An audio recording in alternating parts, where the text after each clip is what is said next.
General of the National Development Planning Commission, Dr. Nimoy Thompson, says Ghana's development efforts will be futile without the extensive institutional reforms. And there's a report called from Major Online, and he was addressing heads of development cooperation agencies in the country on Tuesday, and we've heard this all over. Is it that we need the NDPC to be working, and if the NDPC is giving the mandate to do its mandate, then we also need the cooperation of the political leadership? Yes, yes. You see, the institutions, Obama came because here. I know it's easy, like you, when you're in your position to talk, but when you're in government, it's different. It's not exactly the same. It differs with the individuals. Some of us talk when we get the opportunity to do the same. I don't want to personalize it. If you look at my history, my days as a student leader, I've been consistent with the things that I say. And if my government, the NPP... Frank, I tell you, I've heard this since I started practicing in 1999. That's political talk. For me? Consistency. No, for me. No, for you. Yes, I'm talking about myself. Yes, I know. Yes, I've been consistent. So it has to do with individual differences. But I am saying that we've kept happening at institutions being working, making sure that institutions work, and that our development is contingent to our ability to make our institutions work. Fine. But you see, the institutions are manned by human beings. When you put the wrong people at the right places, we'll get the same feedback. Let's stop over-politicizing most of the things we do in our country. For instance, if there is somebody who's supposed to have a bias for the NPP, and that person has the capability and ability to run these national identification exercise, and that person can do it, why don't you allow the person to do it? Why don't you? The NPP time, these things happen, and people say it's a political witch hunting and all that. You change the administration, and the same thing keeps on going. Let's have the ability to say that this person can do it irrespective of his political affiliation, and let the person do it. Otherwise, the institutions will be reformed, but we will have the institutions being manned by the same human beings, and we'll get the same feedback. That is, unfortunately, that's how we find ourselves. And that's where I find a difficulty dealing with this matter. Okay. So we find ourselves in a difficulty, a real difficulty. And I hope that we'll have the ability to get the right people at the right places. There are people who are not performing. The evidence abound, and yet we don't have the ability to sack them or let them go. We are sacrificing the entire nation for political expediency. Because they build a close political nature with us, we allow them to go. I can tell you there are ministers today who shouldn't be ministers. I don't have to mention names. You expect me to know? But you know, there are sectors which, for about 6 years consistently, is retrogressing. And you keep these same people there. What results are you expecting? Now, I will not comment. Yes, I know. You can't comment. Your government is in power. You can't comment. I free you of that very comment. But on the front page of Business Finder, we have Western Power crisis apparently is compelling investors to relocate. And we know some of them, I can also say some of them have relocated to some countries. Their head offices, at least, as far as their manufacturing bases are concerned. Now, when this, and just I think a day or so ago, we're told about, new deals that have been signed, etc. But in reality, some of them will come into fruition 2 years from today. Yeah, because I've worked on this in my time as a journalist. I worked on the Bui Dam project, and I talked to the technocrats. That was about 4 or 5 years ago. And the situation there was dire. I mean, in fact, it's not 4 or 5 years ago, because it was in the Kufu era where I sat down and talked to That should be over 6 years ago. 6 years ago. And I talked to the then minister, Honorable Michael Quay, and they realized the situation, that there was a shortfall coming, and they wanted to work on it. And that's one of the reasons why they worked on the Bui Dam. But the Bui Dam in itself could not have alleviated the problem. It could have just eased the problem a bit. We should have come out with a policy, and I'm not blaming the previous government. It's all the governments that we rested on our laurels. It was in 1966 that the Bui Dam was being built as a reserve supply of electricity, and they cancelled it. They cancelled the program and all that kind of thing. It was revived by the previous government, the Kufuor government, and more should have been done. I think that we realized that the rise in the consumers of electricity was very, very steep. And so the technocrats have known. So it was just putting together the package that would help us. We relied on the fact that, oh yeah, the Volta Dam is there, but the Volta Dam is reliant on water. If the rainfall is not up to it, we will not get the right kind of volumes of water to generate power. And it does that, the same thing with Pong, it does with Bui. We went thermal. Thermal is reliant on fossil fuels, which are basically very expensive. We have to import them. We set up the West African gas pipeline. It was done in that period so that they would supply gas, and then we could have gas-fired power stations. The West African gas pipeline has been woefully inadequate and inefficient in supplying us with gas. So it's a concatenation of circumstances that has created this. Circumstances that we thought would not happen. So what now we're forced and compelled to do is to ensure that we raise the capacity. And you cannot do that in the short term. You have to do that in the medium to long term. And that is why in a year or two, we'll build up the capacity and make sure that we'll have a relatively fail-proof system so that it doesn't affect the power generation in this country. It is a fact that if you are having power cuts, you're also then reducing the productivity of the country. And most of these international firms who are here have to answer to their shareholders. So if productivity is reduced by circumstances that are totally avoidable because of the situation, they will leave. You understand? So what we've got to do is to give them the reassurance that this will happen. But then also saying that this deficit of power also has started occurring all over Africa because of the same mindset. In South Africa, they're having outages all the time. In Ethiopia, they also have outages all the time. And it's becoming endemic in Africa. We really have got to sit down. You're saying black leaders, we don't think well. No, I would never ever say that. I mean, I belong to a different political mindset that black people are very, very capable, and sometimes even better.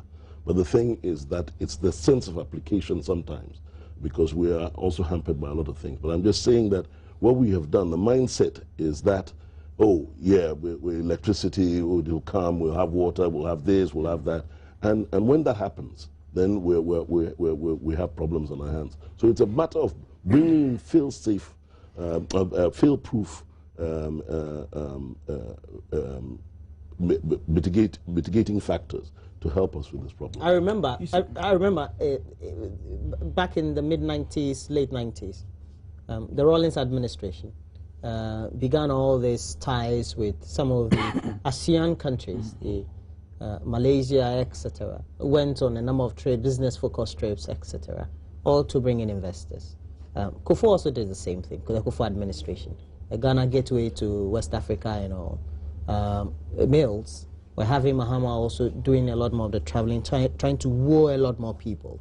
As far as we're concerned, how do we tell people that we want you to come and invest in our country, but then in many respects, we also don't tend to have key resources that will create the atmosphere for you to thrive?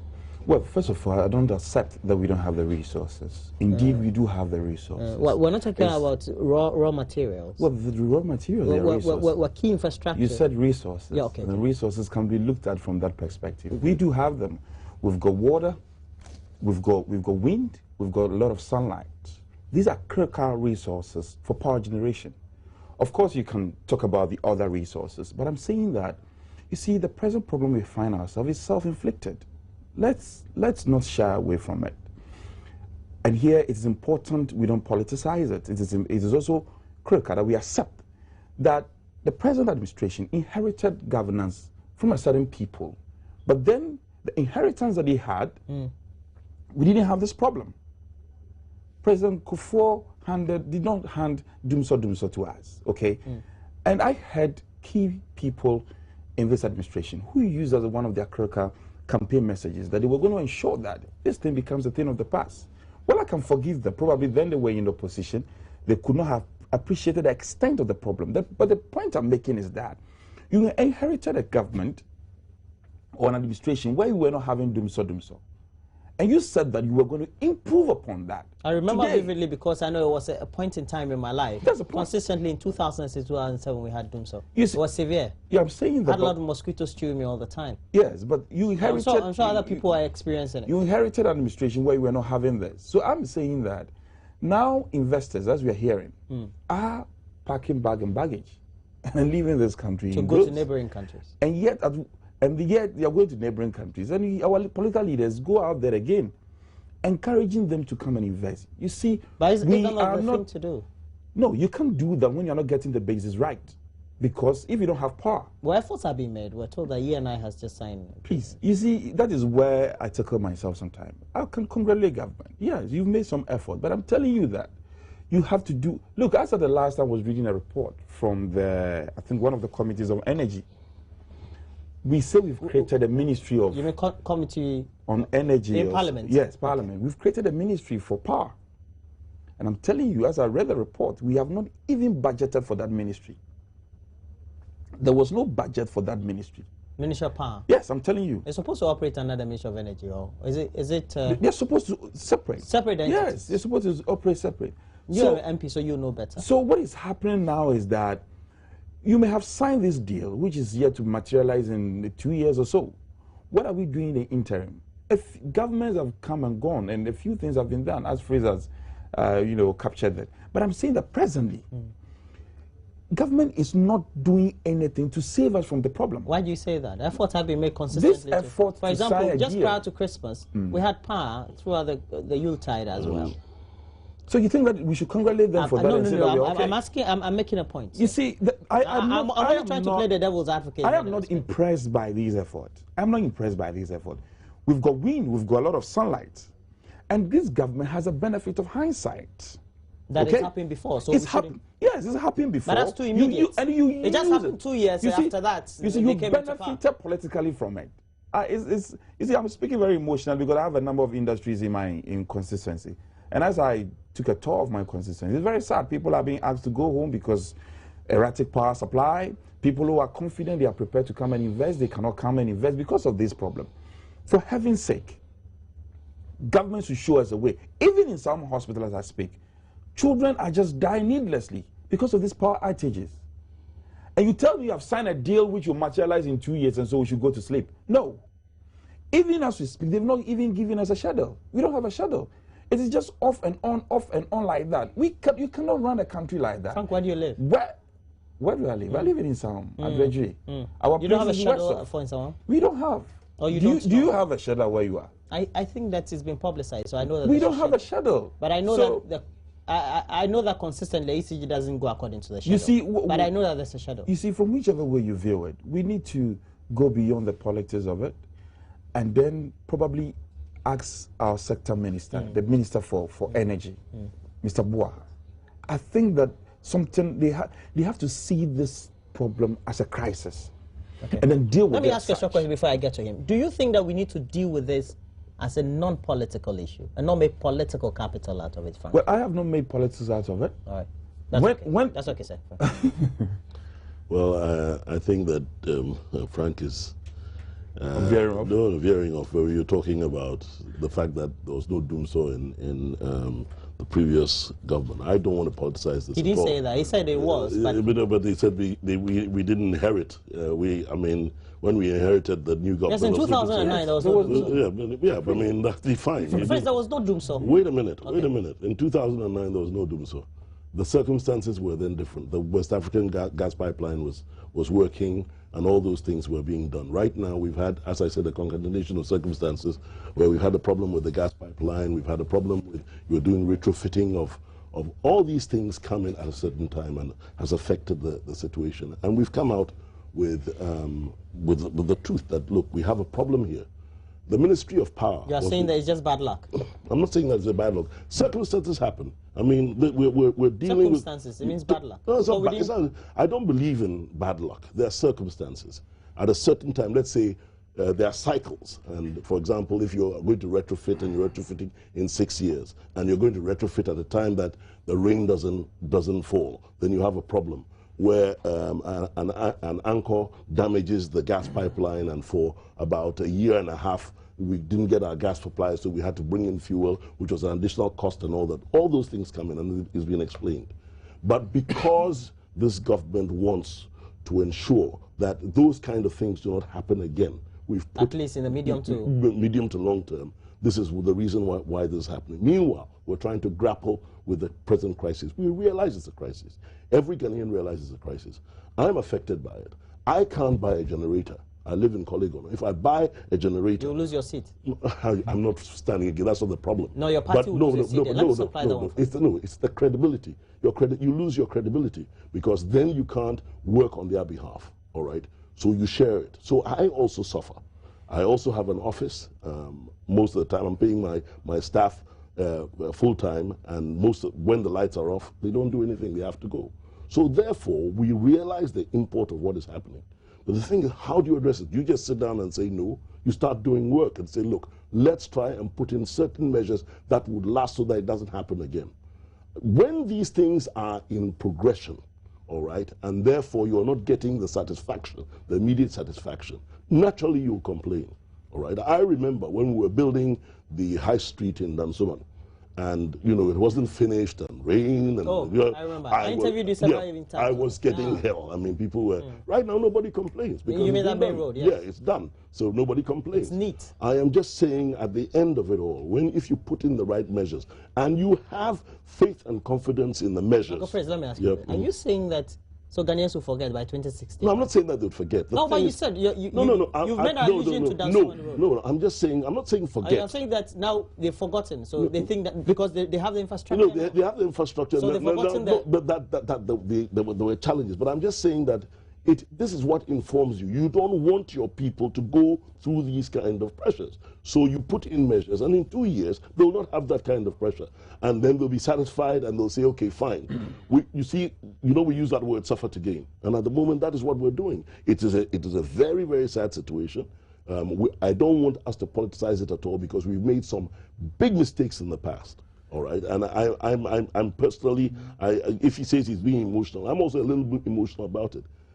30 years ago, my father and other gentlemen said that we had gas, they put into paper. In Achampong's time, they really, really pushed for it. Somewhere along the line, it was pushed aside because of political expediency, all right? And they were castigated.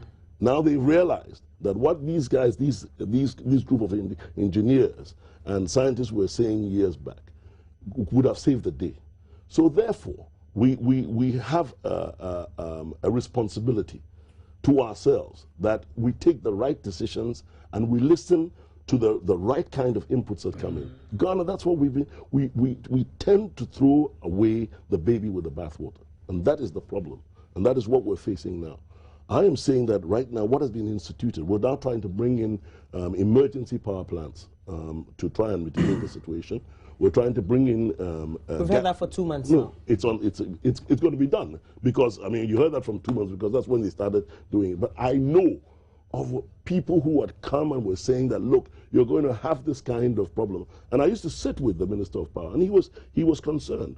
And they've put a very, very, very, very dynamic person in Frank, place. now industries were told reservedly all of us cannot relocating. We have given certain mandates to certain crop of people to deliver on certain important Frank, deliverables. that's where the politics comes in. You see, yeah, you're doing politics. It's important. Look, I went to queue in the Scottish Sun to give mandate to certain people to deliver.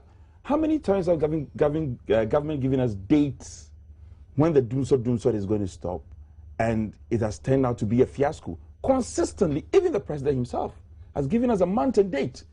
So when you tell me today... When did he give a date? Oh, severally, Freeze. Maybe you didn't hear it. Severally, the president said it. The Minister for Energy himself has given us a date, and it turned out to be a failure. That's why some of the radio stations play sound bites. Yes, but you see, the point is that when you do this, and then later on you turn around and tell me that you have put measures in the offing, and it's in the pipeline, it's going to flow, I take it with a pinch of salt, because all the promises you have told me, they never got materialized. And I'm saying that the president should get these bases right before we go out there seeking investors, because if you're not careful, we go out there, seek the investors, talk to investors, they come, and then investors will leave again. solve the power problem and stop talking politics. All the promises we've had are not materialized. One breath you promise us, the next breath is a failure. What are we seeing? All right. Industries are collapsing. That is a fact. People are losing their jobs. The publication and the promotion about contracts that have been signed with ENI and GE going to provide 1,200 megawatts of additional power. That's awesome in many respects. How many times? Now, if government is supposed to go and sell this as a business case to investors out there, tell you, in 2 years I'm going to get power. So consistently, if you can go borrow money now, amortize it over the next period, and by 2017 you come to relocate to Ghana, fantastic. You get your profits worth. You don't think that's a good case to sell? It is easier said than done. You have phrase when you say circumstances. And I asked him whether it was bad luck. He said it was not. But he said circumstances, and I'm telling you, nobody can predict tomorrow. And so if you're basing... That's what government is doing, predicting, make sure that it doesn't happen again. So I'm saying that if you're... So they're putting in place these level of capacity. You see, the point I want to drive at is that, and I want to harp at this consistently, if you're driving at these on the face value of it and say that because of this, we should all celebrate, that is where you get it wrong. The West Africa gas pipeline, we were hoping that Nigeria would do us a favor. Was that our hope? No. And Nigeria... Yes, it wasn't a favor. It was an agreement. Yes, but it was an international agreement that no. Listen, it was an international agreement that was signed between Nigeria, Benin, Togo, Ghana, and the Ivory Coast was going to join. Yes, they were going to build a pipeline and they were going to supply us. Right now, I'm telling you, I've just come back from Nigeria. Nigeria has its own time, actually. No, I'm not taking your time. I'm just telling you something. I don't want you to parlay something that may be wrong. I'm just saying that the West African pipeline was supposed to be an efficient source of our gas supply for our thermal generation of power. Something happened on it. I mean, that was supposed to be the plan. Now the plan is not working. The plan is not working. And so the point I want to make is that, you see, that was a wonderful plan on paper. Wasn't it? No, even physically it was. And so, are there contingent? Do we have contingent measures? Mr. Bafo, you said we have circumstances. We are going to sign. We've signed a 2-year deal or something, which is going to materialize in 2 years. Is that not it? Yes. Yes. Looks very fantastic. And as you said, what are the contingent measures? Should this one fail, just as the West Africa gas pipeline seemingly had failed? You mean delay? Yes, or delay. What are we going to do? That is why I said that we have given our mandate to certain people because we cannot do it. That is why we voted you there to do it. And if you are failing, we need to look straight into your faces and tell you. Because you see, the effect of it is there. The economy is grinding to a halt. You cannot tell me that this problem of power is not having effect on our economy. If you say the economy, if you use phrases, you know, in political communication, and I know it's something you're very much adept at. If you say the effect is dire and the economy is grinding to a halt, what do you mean? We are not progressing. Okay. Go and look at our GDP growth. We are not progressing. We are borrowing excessively. Look at the rate at which we are borrowing and compare it with various sectors and look at the growth. Manufacturing sector, 0. We are not growing. My time is up. I'll give you the last one. No, but the thing is that, you see, when you make statements like that, they've got to be backed up by the right kind of indices. When you say 0, where are the indices that you're using to refer and say 0? When you said children are dying in hospitals, where's the information? You've got to have the proper reference points before you make these things. Otherwise, they become emotive. The thing is, I did say that productivity is hampered. I said we'll have it if you are halving your energy generation and the factories are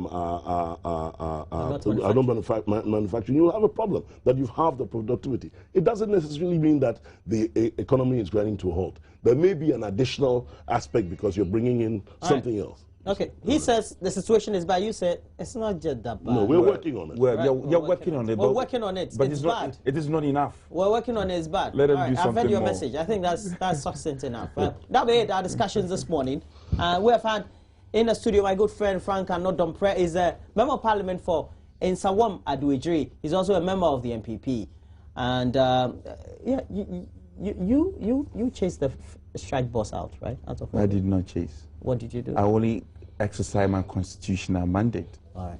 I think we have to reserve that for another day for discussion. And then also Fritz Bafo. Fritz Bafo, we know, is also a member of Parliament for Ablekuma. south. Okay, so thank you very much for passing through the Thank you. studios. Great. And now we have a lot more for you to think about, because we all rent. And once we rent, there are concerns, especially when our rent is up and we can't renew or we don't have enough to renew. That's when we tend to raise the issues about the rent laws. But what really are the responsibilities as contained in the rent law? We'll be having in the studio a lot more discussion on it. Please join Mama View Uswa Baje up next.